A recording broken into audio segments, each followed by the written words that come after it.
यांनी डॉक्टरला मारहाण केली आहे। हा सगळा प्रकार भंडारा जिल्ह्यातल्या बेटाळा इथल्या प्राथमिक आरोग्य केंद्रात घडलाय। पंचायत समिती सदस्याला बैठकीचं निमंत्रण का दिलं नाही या कारणावरून ईश्वरकर यांनी डॉक्टरसोबत वाद घालून मारहाण केली।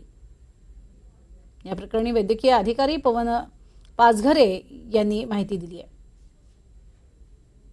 ह्या सगळ्या माहिती झाल्याच्या नंतर लगेच आपल्या जिल्हा आरोग्य अधिकाऱ्यांच्या सोबत आपला बेटाळा पीएससीला भेट दिलेली आहे आणि सगळ्यांशी संवाद साधल्याच्या नंतर मारल्याचा असा तर विषय नाही, पण थोडासा दोघांना एकामेकांमध्ये समजण्यात किंवा वार्तालापात हे थोडासा झाला होता आणि जो दोघांचा एकामेकाच्या बाबतीत जो असमज झालेला होता आणि जो एक संवाद जो चुकीचा झाला होता ते दोघांच्या लक्षात आणून देण्यात आलेला आहे। मारहाण कुठं झालेली नाही आहे। समजचा फरक झाला। त्यांच्याही बोलण्यामध्ये एक दोन वाक्य निघले, माझ्याही बोलण्यातून निघले, पण असा कुठेही मारहाण झालेली नाही आहे।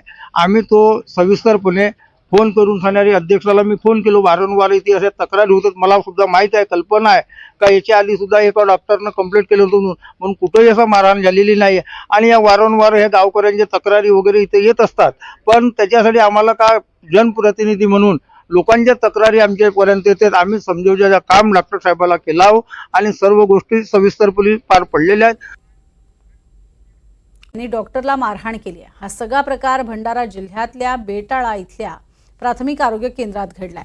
पंचायत समिती सदस्याला बैठकीचं निमंत्रण का दिलं नाही या कारणावरून ईश्वरकर यांनी डॉक्टरसोबत वाद घालून मारहाण केली। या प्रकरणी वैद्यकीय अधिकारी पवन पाचघरे यांनी माहिती दिली आहे। ह्या सगळ्या माहिती झाल्याच्या नंतर लगेच आपल्या जिल्हा आरोग्य अधिकाऱ्यांच्या सोबत आपला बेटाळा पीएससीला भेट दिलेली आहे आणि सगळ्यांशी संवाद साधल्याच्या नंतर मारल्याचा असा तर विषय नाही, पण थोडासा दोघांना एकामेकांमध्ये समजण्यात किंवा वार्तालापात हे थोडासा झाला होता आणि जो दोघांचा एकामेकाच्या बाबतीत जो असमज झालेला होता आणि जो एक संवाद चुकीचा झाला होता ते दोघांच्या लक्षात आणून देण्यात आलेला आहे। मारहाण कुठं झालेली नाही आहे। समजचा फरक झाला। त्यांच्याही बोलण्यामध्ये एक दोन वाक्य निघले, माझ्याही बोलण्यातून निघले, पण असा कुठेही मारहाण झालेली नाही आहे।